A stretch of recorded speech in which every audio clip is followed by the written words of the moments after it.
I spray. Give you all what your life is. I know what I say. Give me baby girl another night, yeah. When you want something, come on, you can ask and I never say no. You know what I say.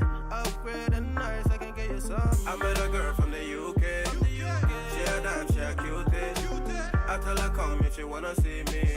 She love the green and she love when it rains. She said bring up the money from the ATM. Tell your mom some your ATM. In no back, you go shopping with your ATM. Go lunch with your ATM. The way back and close from your ATM. Wanna glow every time you come in. Be the one with the bag when you are with your friends now.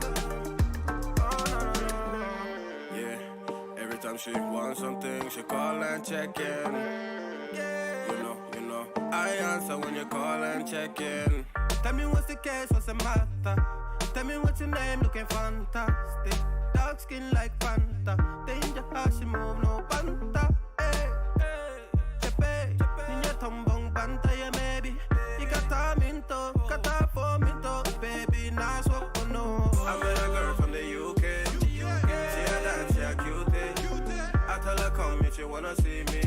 She love the green and she love when it rains. She said bring out the money from the ATM. Tell your mom some your ATM. In no back, you go shopping with your ATM. Go lounge with your ATM. The way bags and clothes from your ATM. Wanna glow every time you come in. Be the one with the bag when you are with your friends now.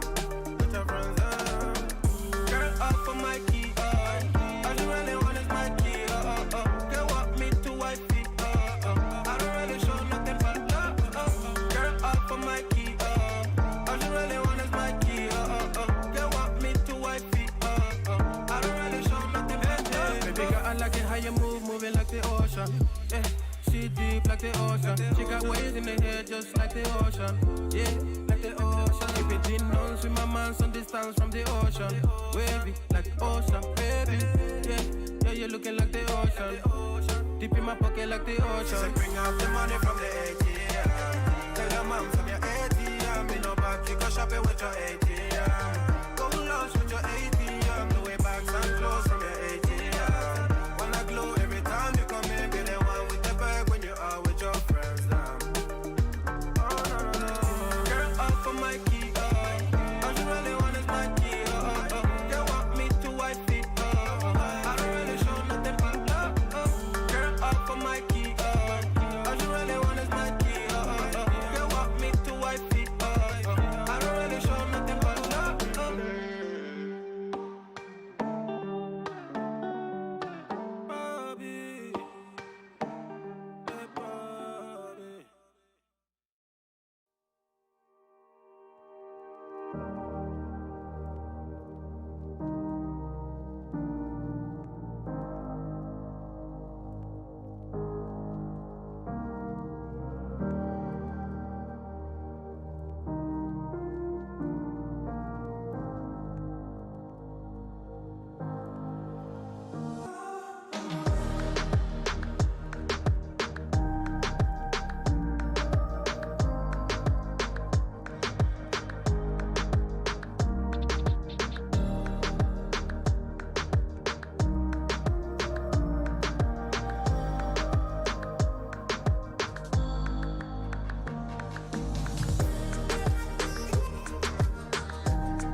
Dan here from Drone's Life with a quick new product intro.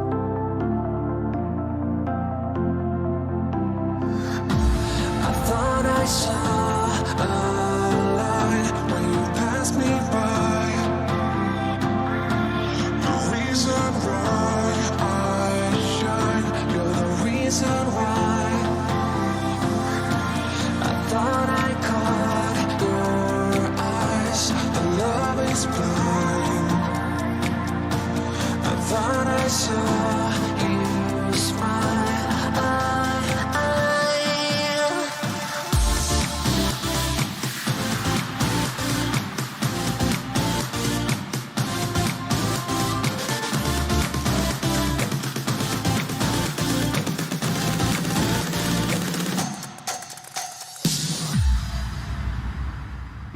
But all you need to know is that crocodiles themselves, when they first come out of the water, they can actually run at the same speed as a human, but only for a short distance, for about 20, 30 meters, and then they sort of peter out, they lose energy and so forth.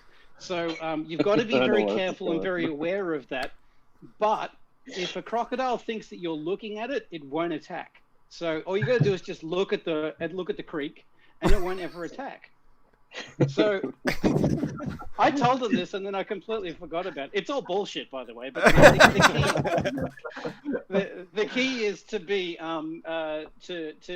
convincing, to don't stutter, and look them in the eye when you sort of say this sort of stuff. And you palms will believe anything. So, I completely forgot that I told them this, and then left and went back to work for a week. Completely forgot because I was going to tell him, "Don't worry, I'll just pulling your leg."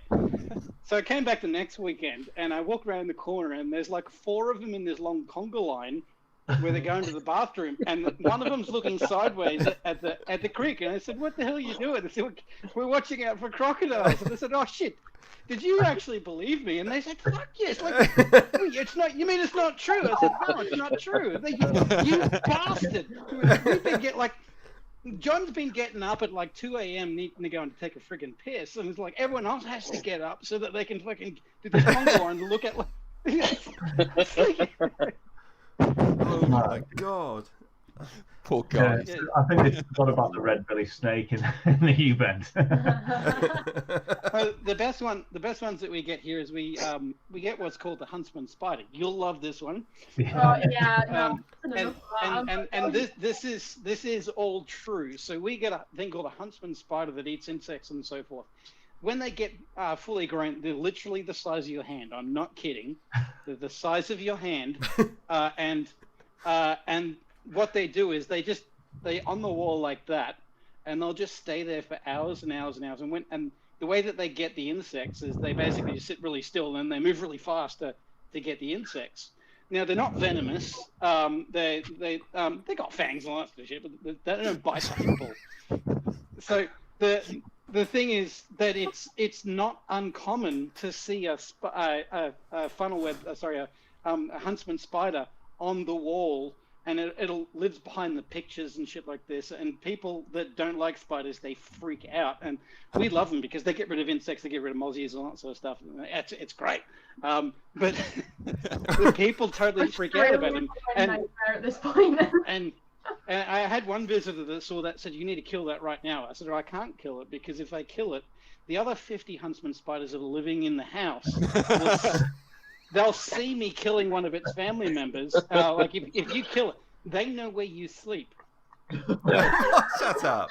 Is it like that thing with like wasps and bees, where if you kill one wasp and one bee, like they release the scent thing, and you end up with other wasps swarming on you?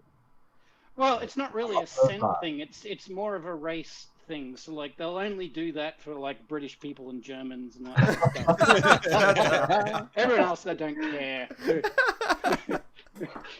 Oh my god! Even the insects have a tourist thing going. Yeah. They're like, "Get out of my country, go home." They're doing it for the rest of us because we're all visitors anyway. But they kind of got bored of doing that to us. So. Just a fresh face, fresh time to mess with them. Yeah. I've just got a bitch slap leaderboard in the background. Oh yeah, man, let's go. Well, anyway, we're live. We went live ages ago. I literally posted the button like 5 minutes ago because the story was going too, and I thought this cannot, it can't not be on the show. Yeah. So there you go. So yes, we are live. Welcome to a strange early morning version of Droneislife Live. We are joined by the normal team. Say hello, team. Hello, team. Morning. And more importantly, we are joined by one of the biggest, actually the biggest legend, and my wife's favourite FPV pilot in the world. Oh, well. And you told me it was Bean. It's what? Mr. Bean. So it's Chad Nowak, everybody. Thank you, guys. I'll do my very best to disappoint you over the next hour. Or so. It's not going to happen. All things going well, you're going to change your mind by the end of all this. Absolutely. Chad, are you still flying? Are you still flying mini quads or? To be honest, I haven't flown an FPV mini quad in probably 12 months, something like that. Wow. I've still got a couple of mini quads there, and I go out with the local crew every once in a while. And like when the DJI digital system came out, they were like, "You have to fly this," and they changed a remote control from mode 2 to mode 1 just so I could fly it, so I couldn't knock it back. What for you? Mode 1 like weird people style. No, mode 1 like normal people style. Mode 1 is the first one. Then the weird people came after that. So like you mode 2 pilots are only slightly weird. We can all agree mode 3 is really weird. Like, mode 3 is just utterly fucked up. I know a couple of mode 3 pilots, and let's face it, if you fly mode 3, you deserve to get beaten up. That's just. So, what was your opinion of the DJI system then? Oh, I thought it was actually quite good, and it's something that if I had some gear, I'd probably put it in my arsenal and use it. It's got its positives and its negatives. Like everyone wants to be sort of like it's the best or it's shit, and like in some areas it's really great, in some areas it's lacking. Take your pick. So it really depends on what you're trying to, what you're hoping to achieve with it, and if the areas where it's strong, if it's doing something, if it fits in the areas that are strong that you want to use it, it's probably one of the best systems out there to use, hands down. But like if you're a racer, then it's got latency issues and so forth, or the changing latency and so forth. It doesn't have as much range in some other systems. So it really depends on what you're doing. But I thought it was a really good system. And of course, I looked online when it all happened, and there's sort of like all these anti-DJI poo-poo, the world hates you and what the... but yeah, no, I thought it was a pretty good system. It had some areas I'd like to improve, but welcome to the world of impossibility, keeping an FPV mini quad pilot happy. Yeah. How did you find it compared to the Connects? Because you used Connects for a while for something, didn't you? No, I've had experience with Connects, and Connects actually sent all the Rotor Riot guys when I was with Rotor Riot out all these systems, and I'd already tried it, and I was sort of like, nah, I don't want to try it. Connects was, I always said about Connects is the next version is going to be great, but it never came, did it? Yeah, it never came because the manufacturers of it, and I spoke to them in Ibiza when I was there, 2016 or something like that. They were so into themselves that they were 100% correct and everyone else was wrong, i.e. the people that are using it. I just said, you're not going to succeed unless you actually listen to people. I remember that argument because you were telling them they needed a 16:9 version or something, I think, and they was going, no, it's always going to be 4.3, always 4.3. Yeah. Yeah. I'm a 4.3 pilot. There was, I'm having to think back about what the issues were there. The first part was all that sort of the fact that the low latency version of it was basically hardly any better than analog. So why would you bother? Oh, we've got this wonderful full digital thing, yeah, but that shit, it's got so much latency on there that it's basically useless. So that's not the product that we're going to use. So yeah. It was very flawed. It was a good start, but it was very flawed, and it was never going to succeed in the form that it was in. That's fair. So what? You're doing commercial work now, aren't you? Yeah. So yeah. So I I still fly drones daily for a job, but it's all commercial stuff. What I do varies. The majority of what I do at the moment, really, and for the last sort of year or so, has been training people to get commercial licenses. So it's sort of something close to my heart. I've always enjoyed being around people and teaching people, and I really enjoyed when I did full-scale aircraft instruction, and being an instructor for full-scale aircraft, and it's sort of something that I naturally went to. So here in Australia, I don't know what it's like over in the UK. To get a commercial license here is a fairly involved process. So you don't just have to do an online test.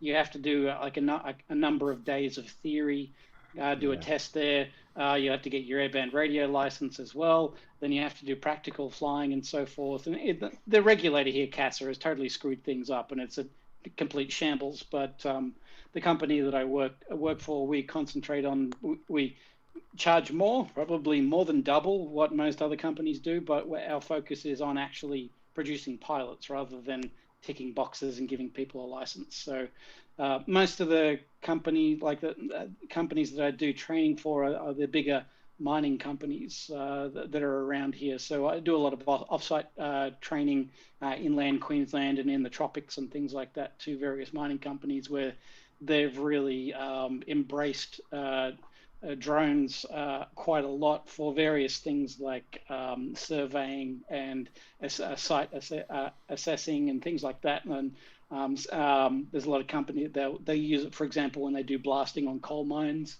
They use a drone to keep an eye on the blasting operations and to ensure that it's safe to approach afterwards. There's lots of various things there, and a lot of government organisations that we do training for. So environmental services, things like that.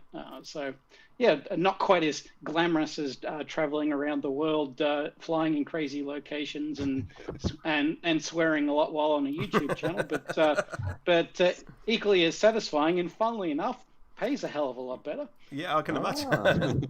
What's the most interesting commercial shoot you've done? Because James has done flying around bikini models on a beach, I remember.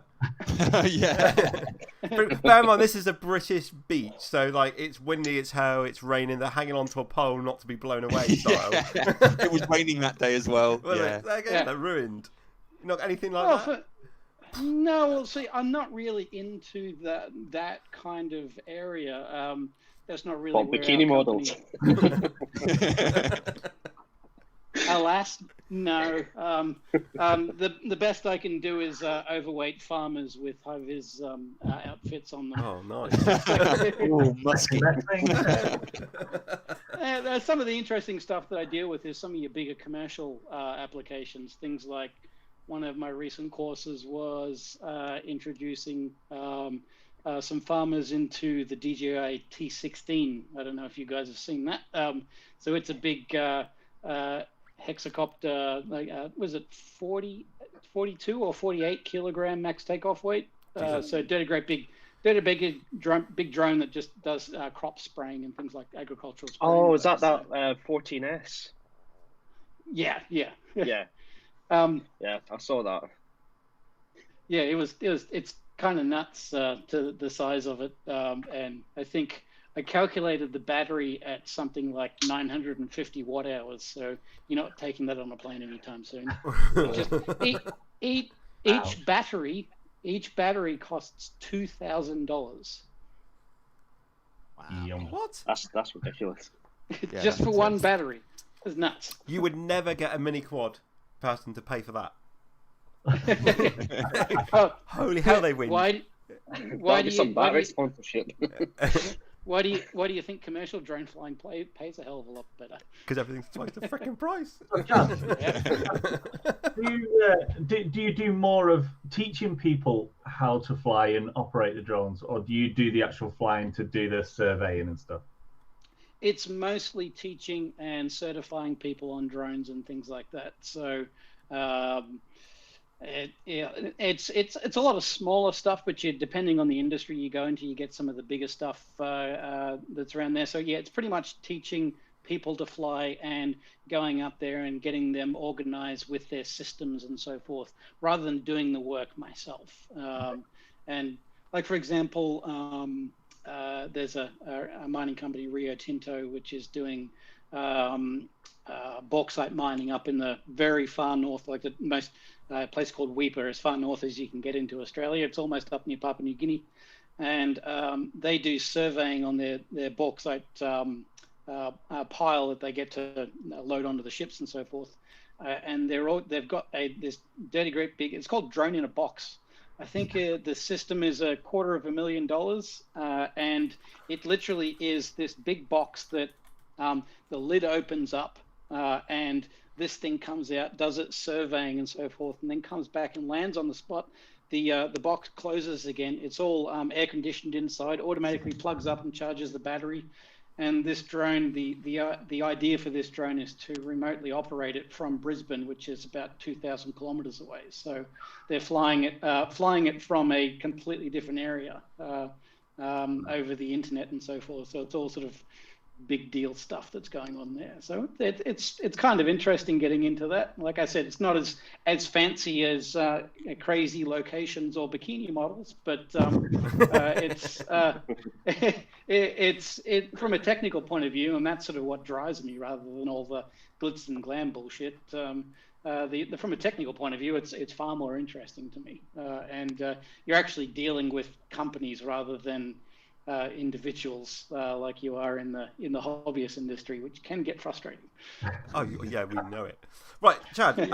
We need to do some initiation. Right, every show we've done of the last couple of weeks. Okay, there are 3 questions that you have to answer.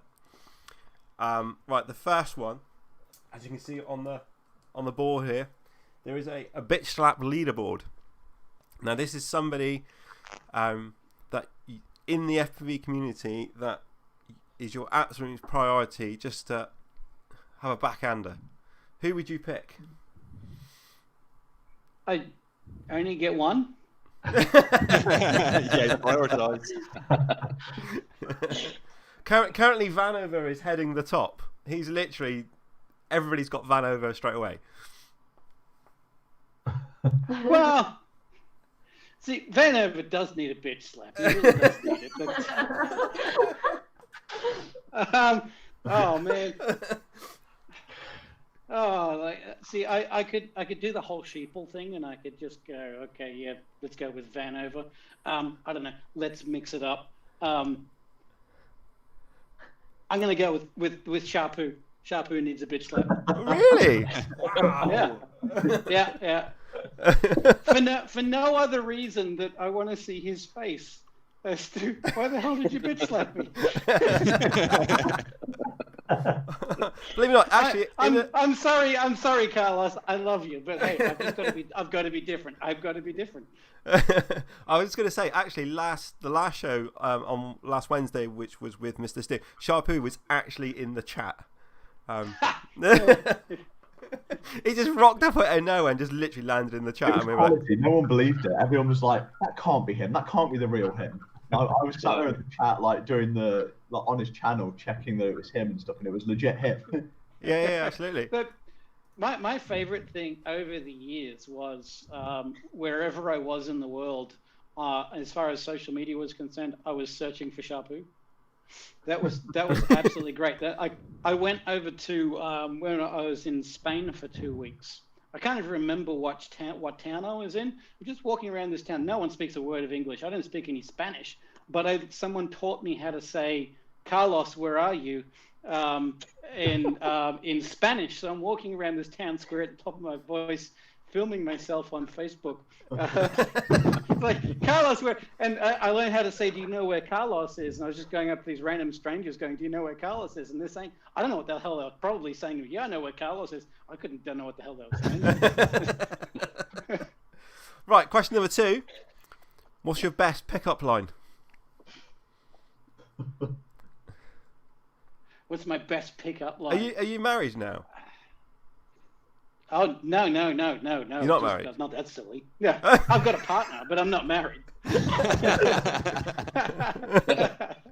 Backtrack, you did have a partner. Yeah.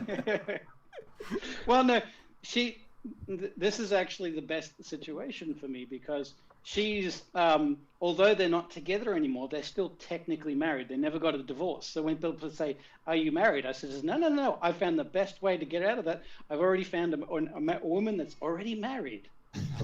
Smooth. The best way to be. Yeah. My best pickup line. Okay, my best pickup line is, I'm pretty big on the internet, you know. I'm kind of a who I big think I am. At least in my subscribers. All 31 of my subscribers I've probably still got. All right, and the last question. This defines everybody. All right. What is your thoughts on pineapple on pizza? What is my thoughts on pineapple on pizza? Well, let's just say the reason technically why I'd want to bitch slap Carlos is because he probably puts pineapple in. And Jennifer Menas out there, I love you, but you're wrong. I actually don't know what all these guys' preferences are. I mean, I like pineapple on pizza. So can we get rid of him out of the chat group? Yes, like the rest of you. The last time I had a Hawaiian pizza and didn't pick the pineapple off of it. See? I've had it before where my parents would just buy one and they'll just make it for like everyone, or there'll be a couple of them and one. Everyone else in my family likes them.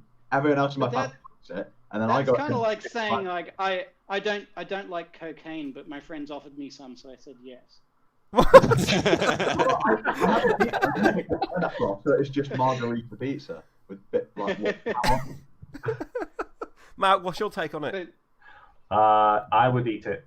Well, I had one the other day. No problem. I don't. If they have a Hawaiian pizza, I have to tell them. This is the divide here. Okay. You can stay. You can stay. Yeah. Jesus Christ!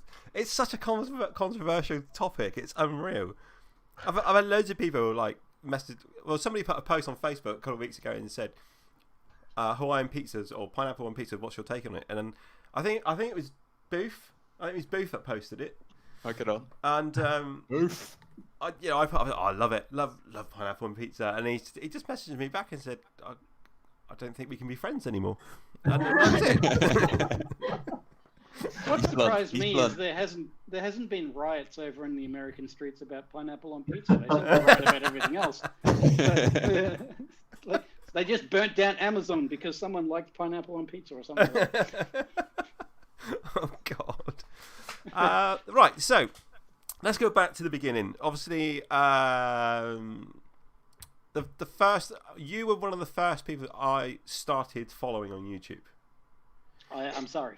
Yeah. Got a lot to answer for. Yeah. Absolutely. You are the main reason that I came across Impulse RC and Alien Frames. Because I think Drone Nationals, after Drone, you raced with an Alien Frame at Drone Nationals? Yep, I had a prototype. A 6-inch Alien was supposed to be the big ticket item. So I got a prototype 6-inch Alien about 2 weeks before I was due to leave for the Drone Nationals over in Sacramento. Right. And I remember saying to the guys there, I said, "This is awesome, but you got to make a 5-inch one." And the reply back was, "No one's going to fly a 5-inch. The 6-inch is where it's at." And I just said, okay, I'm going to race with the 6-inch, but I want to do freestyle with a 5-inch. Can you make me a 5-inch freestyle frame before I go?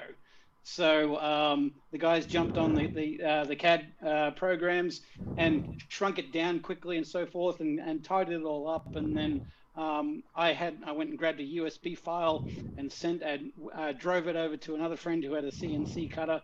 And then cut that frame out, and I literally finished building the quad in Sacramento in the hotel. It actually took a day off work.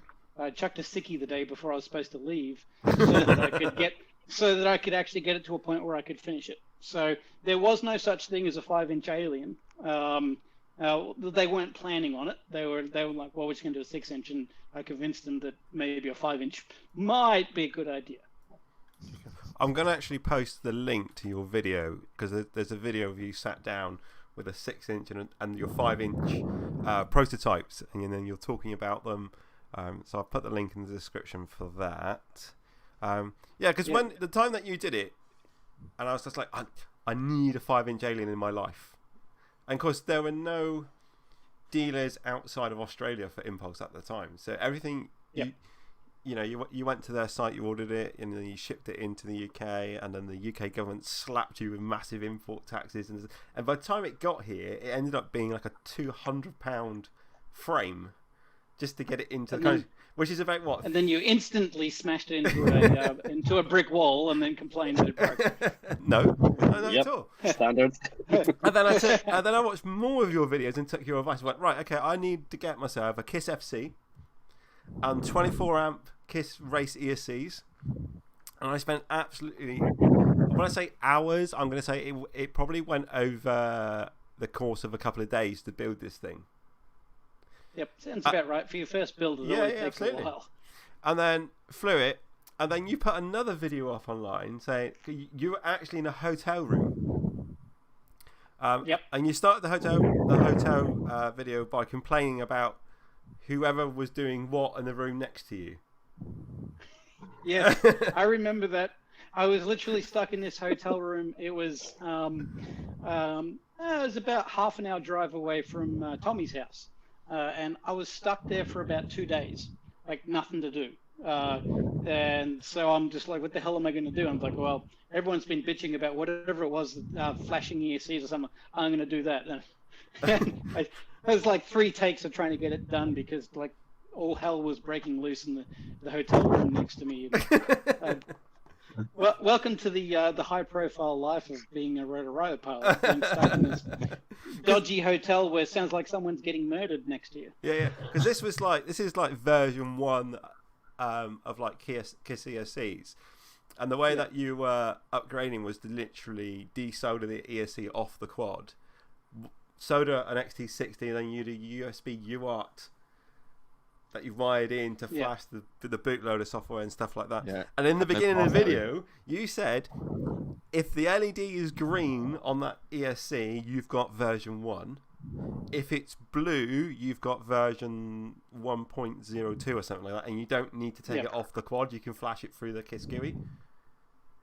Because I've gone running to my quad like with a battery going, please be blue. Please be blue. Because I didn't know. And I plugged it in and I was like, shit, they're green. Oh.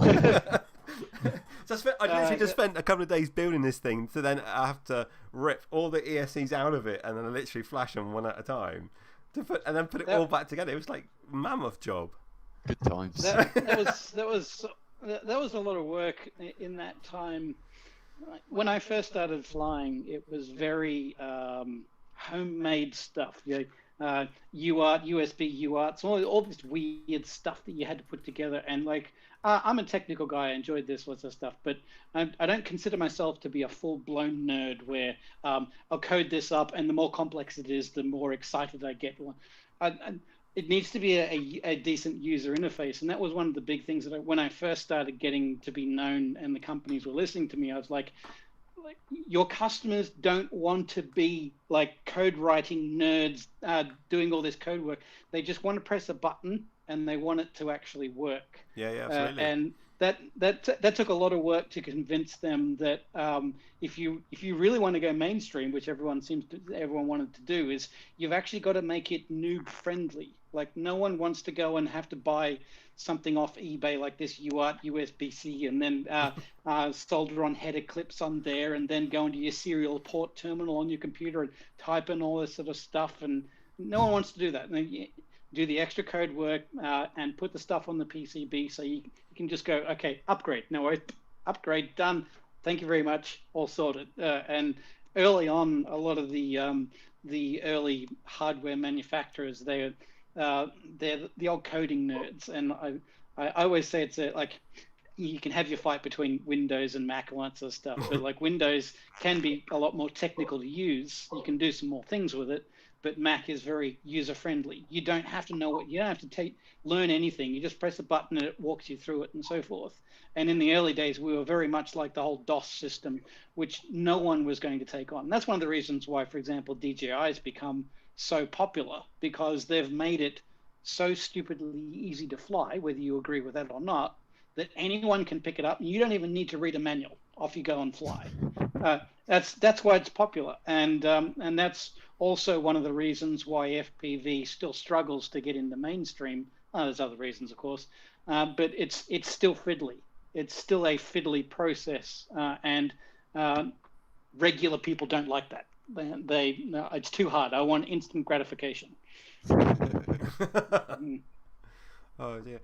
Because like I've looked back at more of your videos. Obviously, there's a lot. I'm going to be asked. There's a lot of videos. I've never encountered them. And this is all re-jogging your memory, obviously. The video where you were first flying your prototype of the Reverb. Now the soundtrack was Jamiroquai. Yep. The way that quad flew, and if you compare it to today's standards, there's no difference.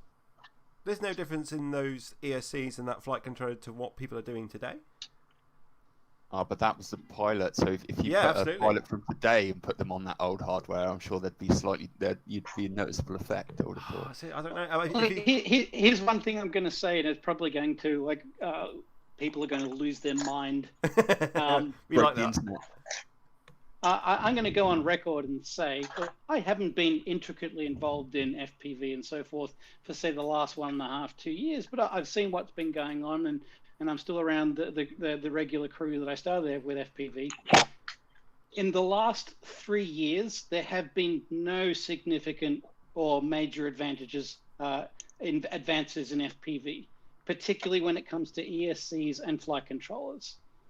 Literally, the only improvement that has happened in the last 3 years is that they have become. Well, I mean, that's not really an improvement. It's just put four together. It's sort of like rehashing. Oh, look, I'm going to stick 4 ESCs together. Wow, it's amazing. The only thing that has, and this is depends on the situation, and I will say slightly, is the consistency of the product to continue working.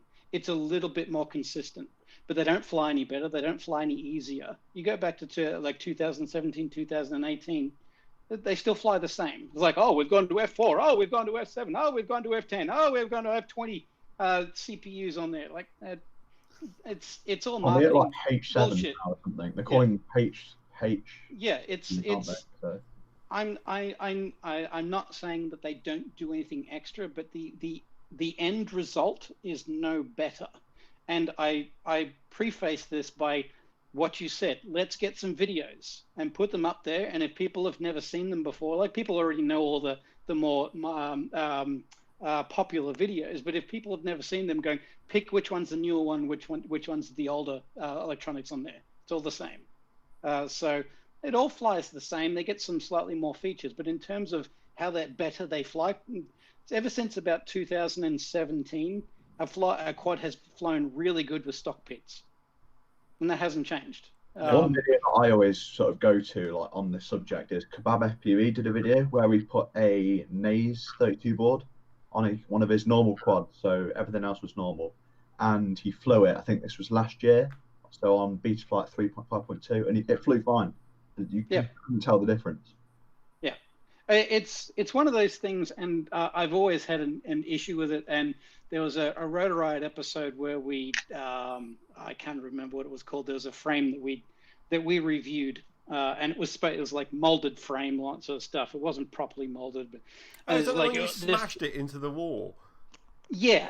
And all the fanboys of that frame totally lost it when we didn't give them a raving review. I remember when I flew it, I was like, I don't know what the fuck they're talking about. Like, there's nothing special there. And there's a lot of sort of people get excited over things like this is so much better, but they can't quantify it. And the only way that you can really quantify it is proper blind tests. And I've seen people try and do blind tests before, but it's not a proper blind test. I actually, when I did that, I was like, if I say that it's crap or it's not great, it's going to look really bad. So we need to get someone that's unbiased. So that's when I came up with the idea of going to the multi-GP. No one had ever seen the quad. They didn't know that I had that quad. They had no idea of it. And I had that quad, and then it was like a plastic one. And I got those guys to basically test fly those two quads by putting goggles on, and they couldn't see what was going on. And all of a sudden, I just give them the transmitter, and then they turn power on their goggles, and they'd see the camera feed. So they had no idea what they were testing or anything like that, and they went out and flew it. And when you don't have any biases in there, that's when you actually get proper real-world data. And anytime someone says, "Oh, I think it's better," or I feel like it might be better, I call bullshit straight away. You either know or you don't. And my idea for that was to continue on that and do that with all components. So, like for example, you go back 2016, 2017, everyone was having these arguments about which was the best battery out there and so forth, and which had the most power draw and blah, blah, blah, all this sort of stuff. I wanted to get like the top 10 batteries and get there and just basically put some covers over them so people didn't know what they were and just get them to fly. And okay, I want you to rate which one is the best and which one is the worst, just to show that all the marketing bullshit was just that, was absolute bullshit. Because if there was a truly better battery, then you'd find this one would nearly always be on top or be in the top area. But when I did some of these tests off camera, they were all over the place. So there's personal biases that come into this all the time when you hear that. And the perfect example of that is like your race one. Oh, what the fuck is race one called now? Have they changed the Flight name one. again?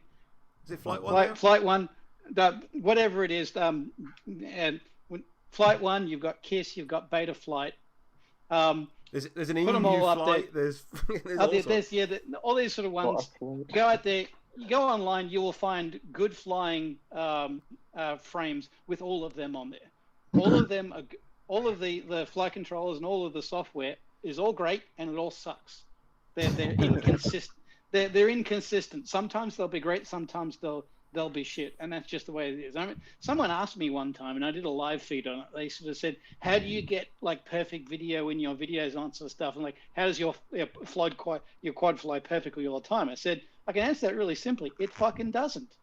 Like, the only difference with me is I've got about 6 quads, and 4 of them will be flying like shit, and 2 of them miraculously will be flying great. So they're the ones that I use."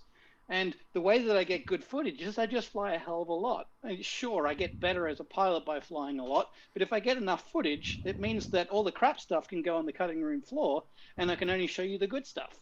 And that's how all the good pilots. That's how all the good pilots go there. It's a perfect example. When you go out and watch them when they fly live, they're not perfect. Like everyone seems to think, oh, it's on a YouTube video, so he must fly like that all the time. That's a lot of crap. Because James is flying the Reverb. Yeah, he's 2 years now, still going. There we go. Yeah, perfect. And I'm still flying the Alien. Yeah. The Alien is still a really good frame. It's just that as technology moved on, it didn't need to be as bulky because it didn't need to carry as big components, and things didn't fit it well and lots of stuff. And it had 1 or 2 little minor issues in terms of design flaws that I wanted to fix up. That's how I came up with the Reverb. It's like I never got to a point like for many years. Chad Kappa for years was saying to me, "I want you to build a frame, a Rotor Riot frame. I want you to build a Rotor Riot frame." And I said, "Not going to, because I can't really think of an improvement over what I've got. I'm not going to build a new frame just so I can slap my name on it and make money, like half of the friggin' other pilots out there. It's red, so it's better." I was decided I'm going to build a frame when it's actually there's an improvement that I really want to see, and that was when I finally decided, actually there's a couple of things I want to improve. That's when I sat down with the guys at Impulse RC and said, "Hey, I've got some ideas. do you want to go ahead and design a frame? And they said, well, probably time that the alien moved on, and we went to something new. So that's how the Reverb was born. So I just wanted to call it the Alien V2. I didn't even necessarily need to call it a different name. Were you completely involved with that design, or was there help from other people? So myself and Sean, who is the manager at Impulse RC, right. we sat down together. So all of the design ideas and so forth are a combination, probably 50% myself, 50% Sean. So over the time, Sean, and the ideas that Sean came up with, I don't know whether they're technically his or someone else within the company, but he said, we've come up with some ideas that we want to bring in. For example, the split bottom plate and so forth. That was Sean's idea. They're still using it on newer frames today. That idea is still going forward on other manufacturers of newer frames. Yeah. So like basically, I came in about 6 months earlier. I wanted to design a frame, and I started looking at it. Went, nah, not going to work. And then I came back and said, okay, I've got an idea. This is what I want to do. And basically, we sat down, and we spent basically 2 days just talking ideas, throwing them up on a wall, seeing what would stick, seeing what would work. And we go, okay, now we've got an idea. And then we're like, okay, so what's our design constraints and what's our goals and so forth. So right at that point in time, weight was a really big factor. So like I said, my goal is I want to get it to within this weight factor. And I said, the next thing that I want to do is price. The problem is that we can't compete with the Chinese clones, because that's just impossibility for the fact of what they are, being cloners. They got a lot lower financial layover than what we have. Yeah. But what I want to do is I want to get it down to a price where it's cheap enough that what we'll do is we'll actually steal back some of the people that only buy clones. They'll go, well, for a little bit more, I can buy this, and it's going to be a better quality frame. So we talked it over and came to the conclusion we wanted to try and hit $80 American for a frame. I think it ended up becoming $82 or something like that. So that's they were the main things there, and little things like just the small little changes. I had a lot of ideas there to make it just work better as a frame, because there were some issues that I had that hadn't aged too well with the alien and so forth. So a lot of those little features are just little ideas that I had that I wanted to improve on with the Reverb. But yeah, that's kind of how it came about. And then probably 6 to 8 months work to design it. So after about 2 days worth of chatting, because their Impulse RC is about, I don't know, 25-minute drive away from where I used to live, or maybe 30 minutes, something like that. And I just go there and I'd spend the day. I don't have any CAD drawing experience. So I got a bid, but nothing like Sean and that do there. So we just basically sit down at the computer, and like 4 days a week, I'd come in, we'd design something, set it up there. What do we think of this? Change this around, all that sort of stuff. And then we'd use the CNC router that was there, and all we'd do is we'd just route out prototypes. I'd go and fly it for a couple of days, and they'd come back and like, okay, I think we need to beef up this area, or we can shrink this area here, or move this area there. We go there, change that around, they have a look in the CAD, see that work, cut it out in the CNC. I'd go and build the new one, go and fly it for a couple of days. And the first goal was to get it to a point where it all worked together, it pieced together well, and then make sure that it flew the way that I wanted it to fly. So getting the most motor spacing and the balancing and the weight distribution the way that I wanted it. And then making sure that it was practical to build, that there wasn't anything that was very impractical, that you could still use it with various different components and so forth. And once I got through them, then it was just a matter of, okay, now I'm just going to go and fly it for a month or so. And I had like 2 or 3 prototypes in various stages that I flew around to see if there was anything long-term that was niggling, that was an issue. And then finally it was, okay, nothing's broken now, so let's actually go out there and fly it like a lunatic and see what does break. What's the first thing that's going to break? And I remember things like arms and things like that, where we were redesigning arms just to fine-tune that. So probably went through, I personally built, I I don't know, 12 to 15 different prototypes with changes in them. And the number of changes that we had in CAD, I don't know, lost count. You wouldn't lose count of that sort of thing. Is it literally all brand new components per prototype, or are you literally just like swapping the electronics over to each frame as you go? Sometimes yes, sometimes no. Like for example, the early prototypes had a much bigger motor spacing, so it was closer to what the Alien spacing was, and then I tried to compress the left and right motors forwards and backwards, and then shrink them closer to the body so that we have arms weren't as long. I actually had one of the first ones I had. One of the first things that I wanted to do, because at the time everyone was sort of saying symmetrical frames fly the best and blah, blah, blah. So what I did was I got some custom built arms for the Alien. And I said, I don't want to build a new frame. What I want to do is I know the Alien like the back of my hand. So let's design, cut me out, and I'm going to install arms on there that make the Alien a symmetrical frame. So I then got an Alien, turned it into a symmetrical frame, and then go, okay, let's compare it to what I've known for the last 2 years and see what was different. And I realized by doing some fiddling, the symmetry of the motors will change the handling characteristics, but also the way that you tune it and the way that you set the rates up will also change the handling. And I ended up getting a standard Alien and a symmetrical Alien to fly identically, just by adjusting the tune and the rates on the aircraft. So, for example, you've got your rates, roll, and pitch. People normally have the same roll and pitch rates.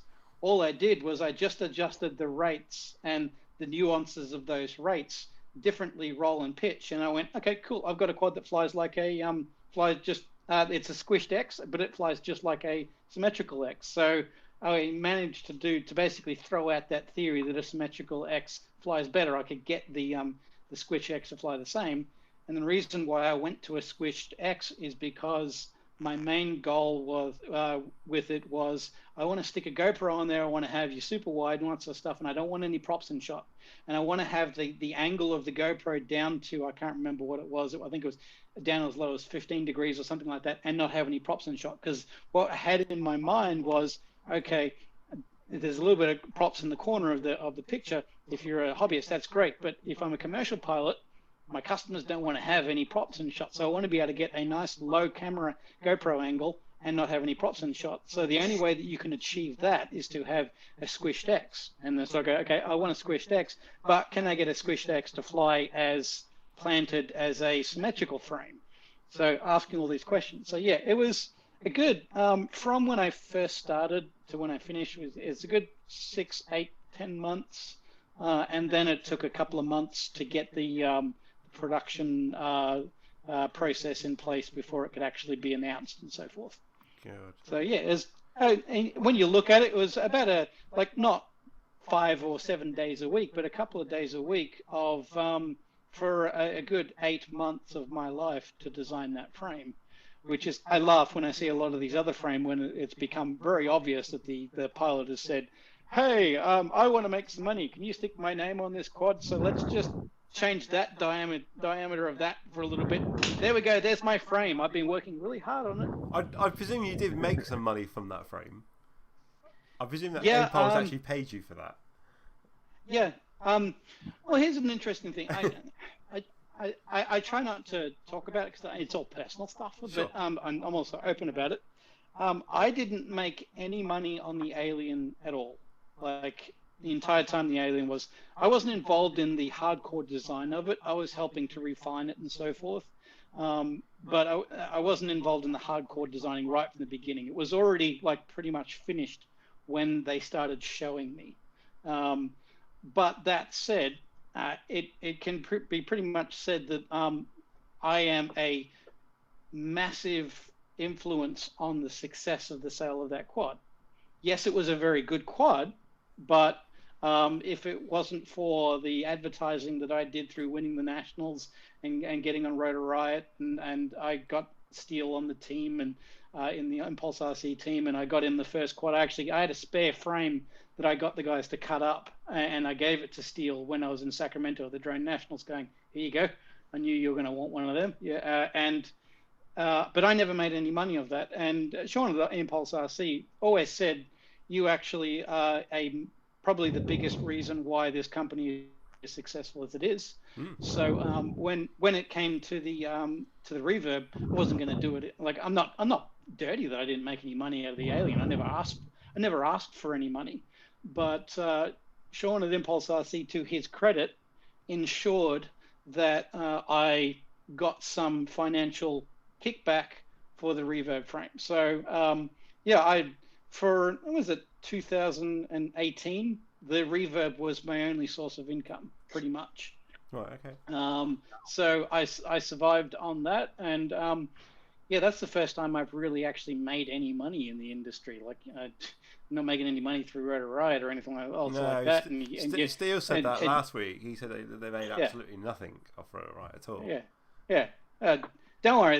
The people who own Rotor Riot, they're making their own pretty penny of money, getting their $3 million or $2 million worth of shares in the companies that have bought them out, lots of stuff. Pilots didn't make shit.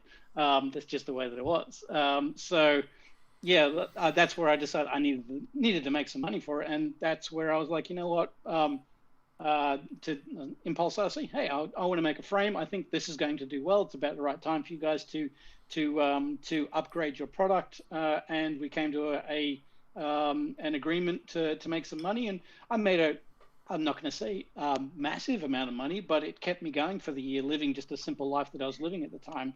It kept me my head above water, and I think that's the big thing that, particularly in 2016, 2017, that sort of era, like, I hate saying it because people just lose their friggin' mind, and they don't seem to realize that when I say it, it's very much a generalized thing.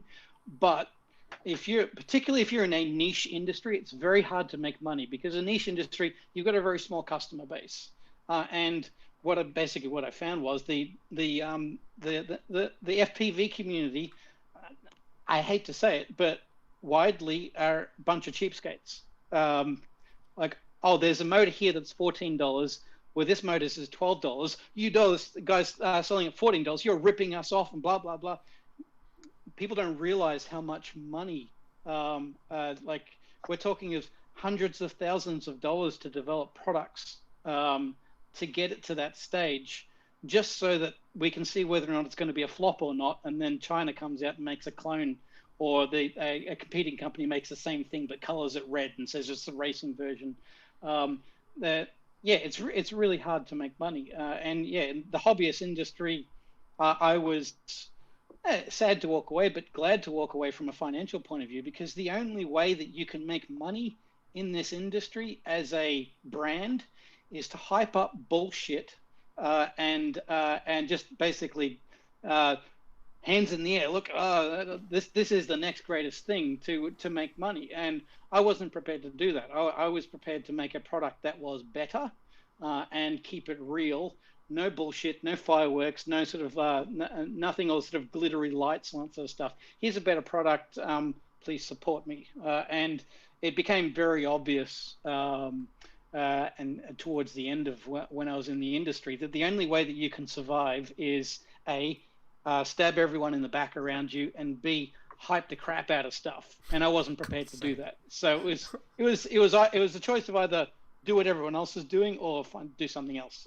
So that's kind of why I went the direction I did. But like I said, the Reverb did quite well. I always knew the Reverb was going to do well, because I knew it was a good design. Plus, people are very loyal to Impulse RC, because they know that Impulse RC doesn't sell crap.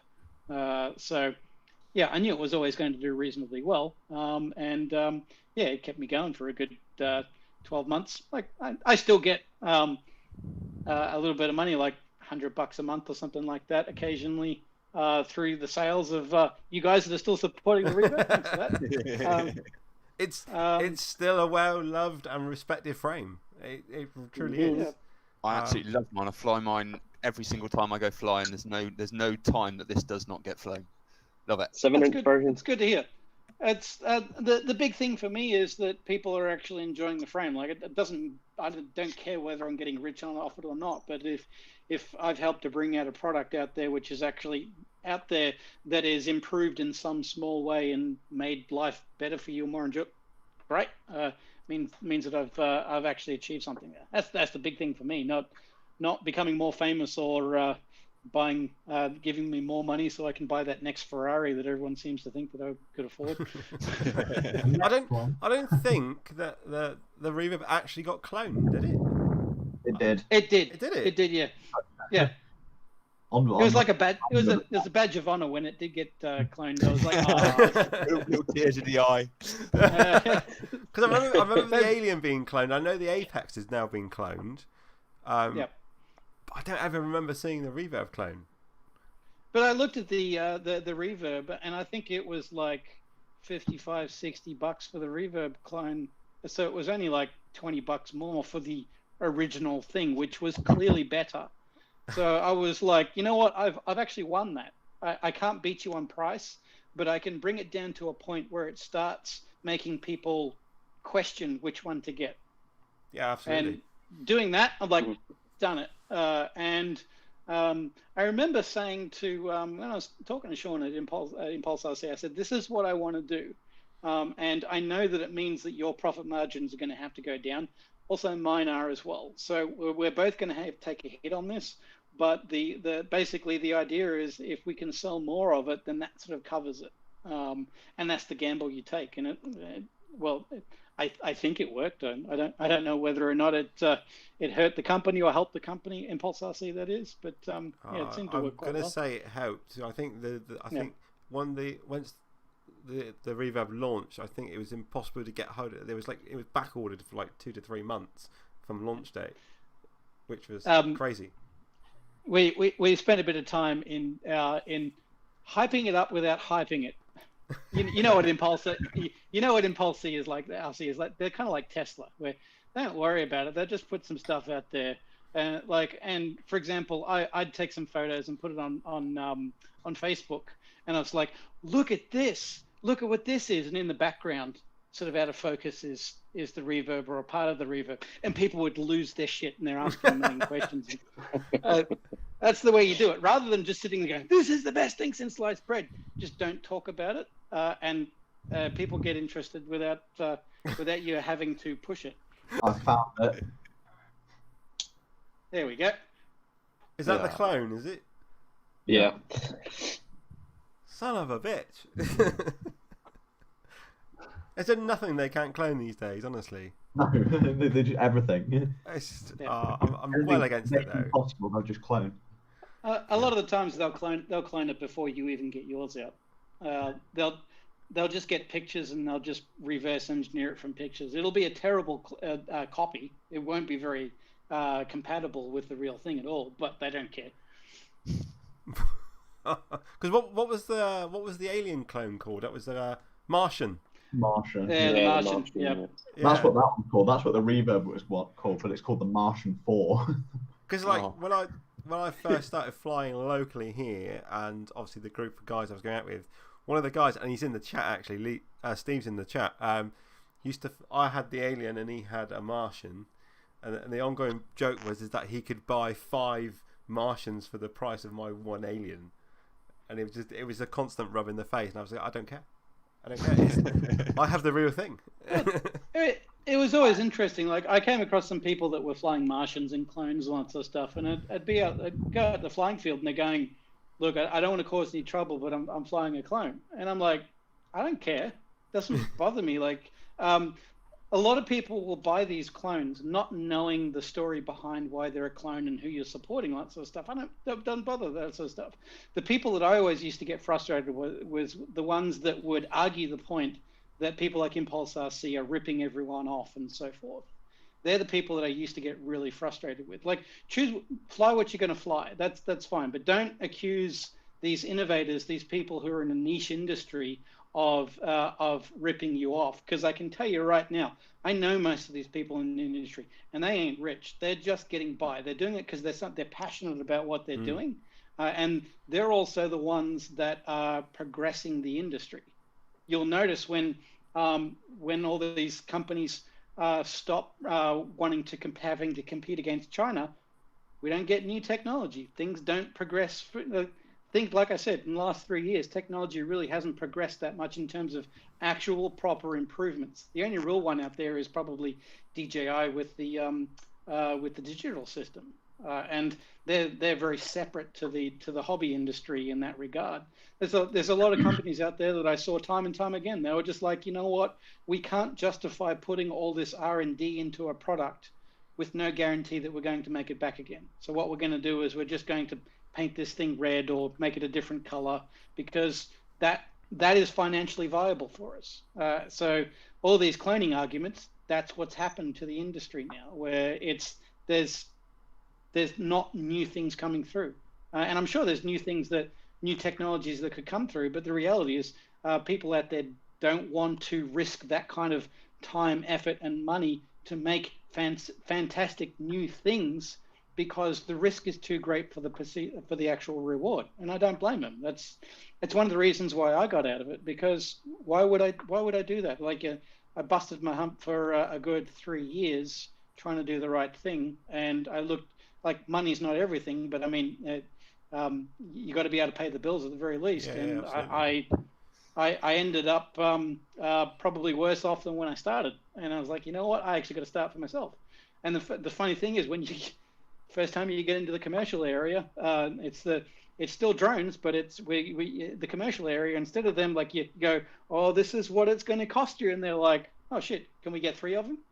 And you're like, whoa, I'm not used to this. I'm used to you fucking swearing at me and telling me that I'm ripping you off on it. That's the difference. The money's in commercial, but the people that are in the hobbyist side, they're passionate about it. And it's any kind of niche industry. It's important to support the people that are producing the product that niche industry wants, because or you bitch long enough and you don't support them long enough, they'll go. That's what happens in all these industries. And I can tell you right now, at least not for in a very long time, FPV drones aren't going to be mainstream. We've had our limelight. It's going to grow, but we've had that. We're not going to take over Formula One. We never were. But the only way that things that can become extremely affordable is the scale of manufacturing. So the whole reason why you can get a nice smartphone these days is because they make a lot of them. Factors of scale come into it. We are still a niche industry. We are still extremely tiny. And that is the reason why the hobbyist community can't compete with the likes of DJI. DJI has the economies of scale down pat. If DJI wanted to, they would come in and they would totally destroy the FPV industry, literally in a very short space of time. Everyone else in the hobbyist industry cannot compete with DJI. The only reason why DJI doesn't do that is because the industry is not big enough. Like if you listen to a lot of the reports coming out of China, the only reason why DJI made a digital FPV system is because the Chinese government pressured them to do it. Really? That's what I'm hearing from the companies in China that I know of, that I've done dealings with. That's that they didn't even want to make it. You'll see there's a reason why they don't push it and all that sort of stuff. It was actually pushed by the Chinese government because they wanted to flex their muscles to show what China could do, because drones were fancy and all that sort of stuff at the time. That whether it's true or not, I don't know, but that's what I've been told from those in the know over in China. Yeah, and getting back to that, I'm talking a lot here. I apologize. It's fine. It's fine. It's what you're here for. This would have been early 2016, late 2015. No, wait, I can't remember. It was before the Mavic came out. We got invited to the head office of DJI in LA, and we had to sign a non-disclosure agreement. Let's just all the Rotor guys. We went there, and that's where we saw the Mavic. The Mavic wasn't out yet. No one knew. There was no pictures out there of it. And we got to basically play around with a Mavic, and that's where I saw the transmitter, and I was like, we need a transmitter like that for FPV. I was convinced that's what we needed for practical transportation means and so forth. Never happened, of course, but I digress.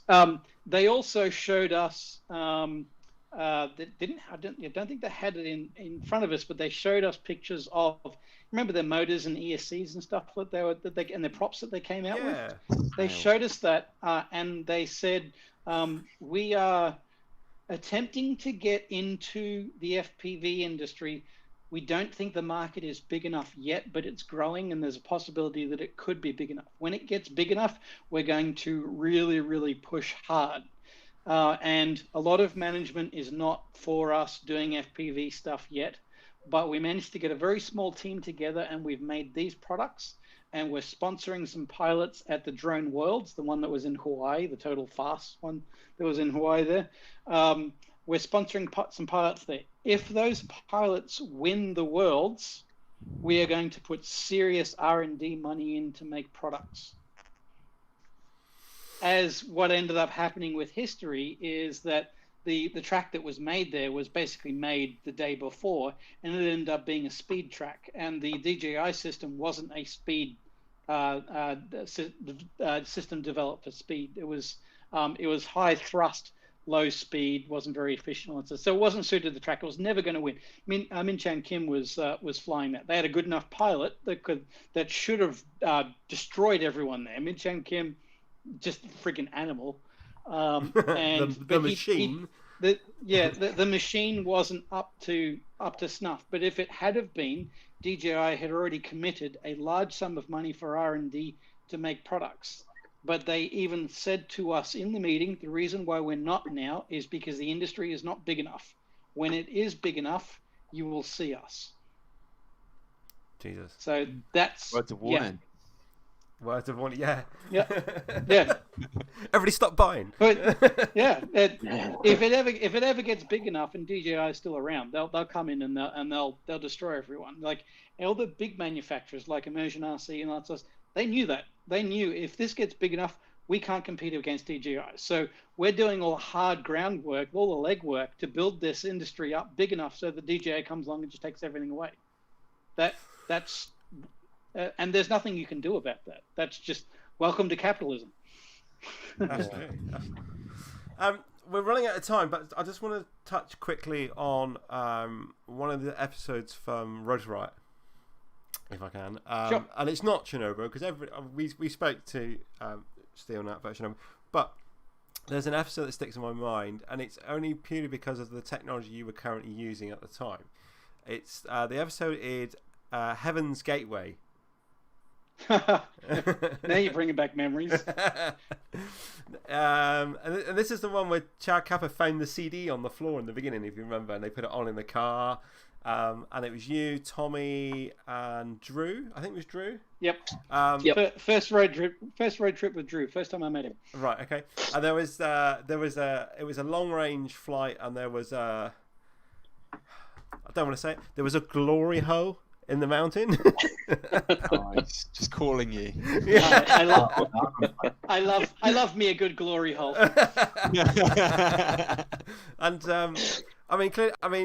Tommy was on Spectrum, and Drew is Spectrum as well. And obviously, they both got I don't think Drew did it. He just bottled it. Tommy did it, got kind of halfway there and failed safed.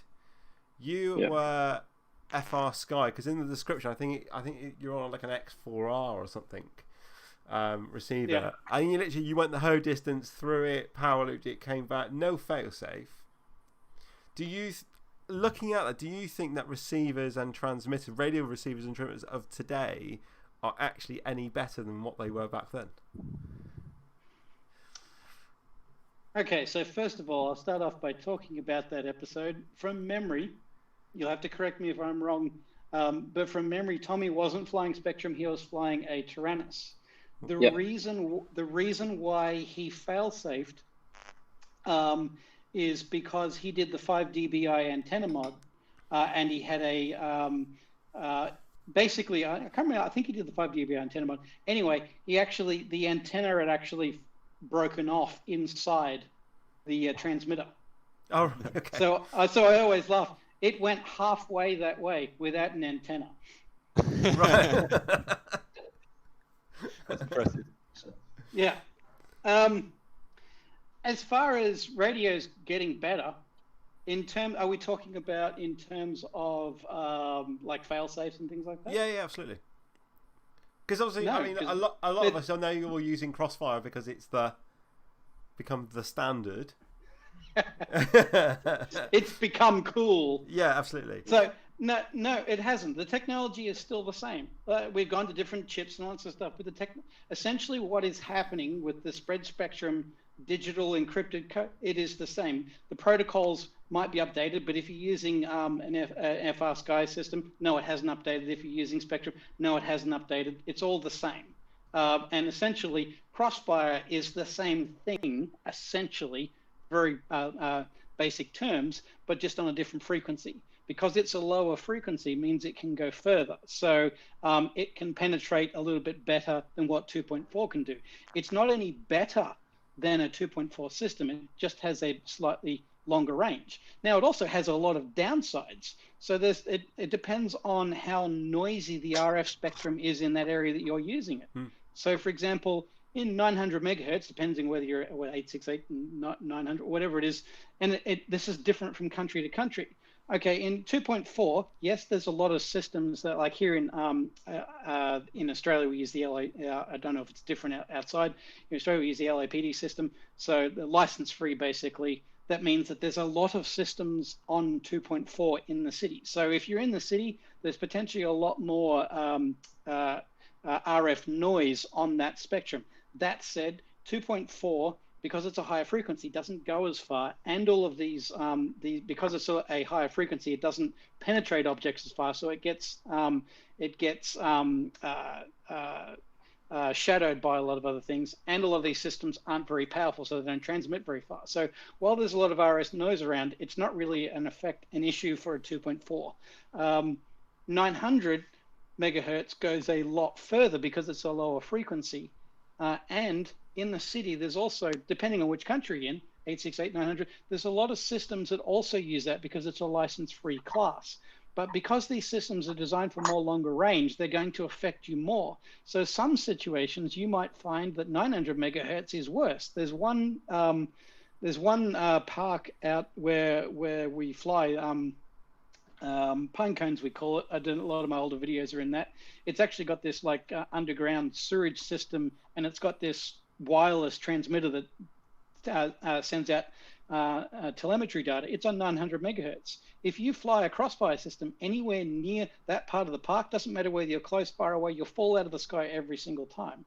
So all of these arguments about Crossfire and 2.4 being better, it's all bullshit because it depends on the frequency system that you're using, the country you're using, the RF noise floor that you're using. The both are basically the same. In some situations, one will be better. In some situations, the other will be better. The only thing that Crossfire has over 2.4 is you can fly further in ideal conditions because it's a lower frequency. Right. And they're bumping up the power more as well. But they both basically work the same. And that's what I always used to say, like all the TBS guys go, you just hate TBS whenever I talk about this. Like it's not this magical thing that's all of a sudden better. It's got its issues as well. And you've really got to assess the situation as to what you're going to choose. Now, for all the flying that I've done, I've never had a problem with 2.4. So I never went to. I had Crossfire in a wing that I had, an FPV wing that I had, but I've never used it in quads because I've never needed to. Like I go a couple of kilometers out in 2.4. I've only ever had 2 fail-safes ever everywhere that I've flown. Once was in Hawaii during the first Hawaii Balls trip. It was about 20 meters away. I had a fail-safe. Still to this day, don't know what it was. Just you have that every once in a while. And had a kind of a fail-safe in Kiev in Ukraine because they don't have any RF laws over there, and every man and his dog is using a 2-watt booster on his Wi-Fi router, and you couldn't fly 2.4 gigahertz in the city in Kiev at all. You just couldn't do it. Like we used an RF spectrum analyzer there, and the 2.4 gigahertz band was just totally annihilated because of all the Wi-Fi routers there. So in that case, Crossfire would be better, but it doesn't make it better. and it doesn't make it any worse, then yeah, take your pick. That's one of those things that, once again, it comes a lot down to fanboys. Like, this is so much better. Well, the technology isn't better. The only real difference is that like 900 megahertz lower frequency allows you to go further, and you've got like 1 watt power transmissions where you're 2.4, you're limited to, I think it's 100 milliwatts. So of course you're going to go further, but it has downsides to it depending on where you're flying. So yeah, if you talk to a lot of the actual people who make this that aren't biased and trying to sell you a product, no, it's not any better. We're getting smaller receivers and all that sort of stuff, and we're getting more features on them. But in terms of failsafe, it's the same stuff. Yeah, yeah. I had the same situation with radio masts and that. Like, there's one there where in a field where I sort of around where I live, and you go anywhere near it, and you don't failsafe instantly, but you just notice that it becomes like it's losing sort of link quality. So it's losing a majority of the packets of information coming through. And it will just drop out the sky. Yeah. Like, not everyone, like, I'm not an RF expert, but the way that when I teach people in the commercial industry about RF, I liken it this way. When you're looking at RF transmission, the way that I look at it, compare it to your voice and everyone talking. That's a form of RF. It's just it's a different frequency, but it's the same kind of thing. Now, right now, you guys can hear me just fine. Let's imagine we're all in the same room. You guys can hear me just fine because there's no background noise. And you can hear me just fine. I don't need to shout, so I don't need to use more power to transmit. You can hear me. That's not a problem at all. Let's say the local soccer team has just won their grand finals and they're all they're drinking their beers. Now they walk into the room and they're partying with 40 of their friends while we're trying to have this conversation. Because the background noise has become a lot louder, all of a sudden now you guys are having trouble hearing me. You can hear me, but you can't hear everything. And if I walk too far away, you can't hear me at all over the noise. RF is exactly the same. Any kind of your cell towers or something like that might transmit on that frequency, or anything that transmits that frequency, there gets a point there where the RF noise floor gets so loud that the receiver on your quad is having trouble listening to your transmitter, because the further away you get, the signal gets weaker and weaker, and if you fly closer to another transmitter, they're washing it out. That's just the way it is. So there is no one king beats all here. It depends on the RF situation as to which one is best. They both can be the best. They both can be the worst. Okay, absolutely. Yep. Right, we are running out of time, unfortunately. But has anybody else got any last questions before? Yeah, just quickly. When did you start gliding, Chad? When I started gliding, was it 2004, 2005, something like that? And pardon me, I've got about 1,500 hours now. I haven't done much flying in the last couple of years. Hope to get back into that. Just my life is just too busy. I just don't have enough spare time to do that. But yeah, 2004, 2005, and yeah, absolutely adore it. It's the most free kind of flying there is out there, bar none. Oh, it's brilliant. Yeah, I started last sort of midway through last year, and I was just about to go solo before COVID happened, and it shut down two-seat flying. Too bad. Like make sure you pick it up as soon as you can, whenever it's help out. Yeah. It's easily the most freedom you will ever feel in the sky, bar none. It's awesome. Nothing beats it. Yeah. And there is a video on your YouTube channel as well, Chad, isn't there, of you in the glider? I think. Yeah, if you go right to the start of my YouTube channel, the first like 2 or 3 videos are gliding stuff. That's where my YouTube channel started. Final glide is a gliding term, and AUS is because Final Glide was taken on YouTube. So Final Glide Oz for Australia. That was it. That was how I got my YouTube channel, and then I decided to start putting stupid drone videos on there as well. I got to admit, there's a better way to start a YouTube channel. I mean, if you look at Steele, he starts off with a guitar and singing. Yeah, you'll find a lot of these successful YouTube channels started off somewhere else, and they didn't go, oh, what name am I going to have so that everyone will love me in FPV? I'm going to call myself FPV Man. That's original. Oh dear. Right, any final questions, anybody, before we go? No, I'd just like to say, Chad, say hello to your dad for me, because he used to email me every week because I used to post loads of Reverb videos, and he used to keep me updated with what's going on in the group and stuff. And yeah, great guy. Oh God! So, like, so many times there I had to go, Dad, can you just quit it? Like you're a worse fanboy than some of the people that freaked me out over in America. Calm down for a second. I'll say hi to him. Oh, good, thank you. I need to see proof of this, James. Yeah, I'll send you some screenshots.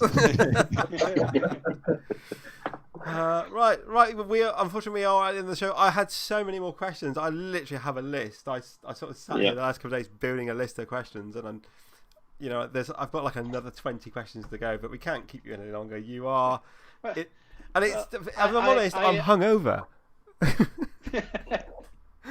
Well, I'm always happy to come on another time if you've got more pizza or pineapple questions. Always happy to answer that. I love the way that after the whole show, the key moment remembering is pineapple and pizza. But yeah, it's been an absolute honour to have you. Like I said, you are one of the greats that started the whole community, even before Road to Riot. So we thank you for that. At some point, we would truly love to see a flying video from you. I know you probably don't want to do a mini quad video, but why not? I'll never say no. I've still got a couple of reverbs there, and got my goggles and sort of stuff. Who knows? One of these days I might get. You know what? Screw it. I'm going to go and record. Awesome. Can't guarantee it. I'm going to be probably the world's most crap pilot, forgetting how to actually fly on that sort of stuff. But who knows? No promises. Fine. We'll see how we go. Just remember, there's no return to home button. Well, I did actually want to do a video like where I hype it up, like I'm going to release a video, and I go out there and I just fly around in a really badly tuned quad in attitude mode the entire time, hopping around. It's like, what did you think? Let me know what you think. It was freaking amazing. It's the latest. The really banging tune in the background as well. Yeah. Really no copyright music. Oh dear. Right, we must end it. We've kept Chad much longer, but yeah, if you want to come back on again, Chad, you are more than welcome. Absolutely, anytime. Just give me a text and we'll get you back on. It's not a problem. Yeah. No, it's down to you guys. If you ever want me back on, give me a buzz. Always happy to be here. Just next time, just remove all the pineapple lovers in here, because I'm sure things will go a lot more smooth. There'll be nobody left. It'd just be you on your own. Dear me. Right, everybody, thank you very much for joining us this evening. It's been, like I said, it's been absolutely great, and it's been an honour to have Chad here. Shame for us. Of what? Yeah, thanks for joining us this evening. It's morning, It's morning. It's this evening. Yeah, it is morning. Like I said, I am hungover, and it's. He hasn't changed the script. No, I haven't. I must say who's on the next show, because I keep forgetting to do it. So we're back to our normal schedule this Wednesday at 8 p.m. with beer. We are joined. Joined by Jordan Temkin, who is Jet from DRL, this Wednesday. So come along and see that one. But other than that, from the team here, say goodbye, team. Goodbye team. And as always, say goodbye, Chad. It's been an absolute pleasure, mate. Always a pleasure is all mine. Excellent. Thank you very much. See you next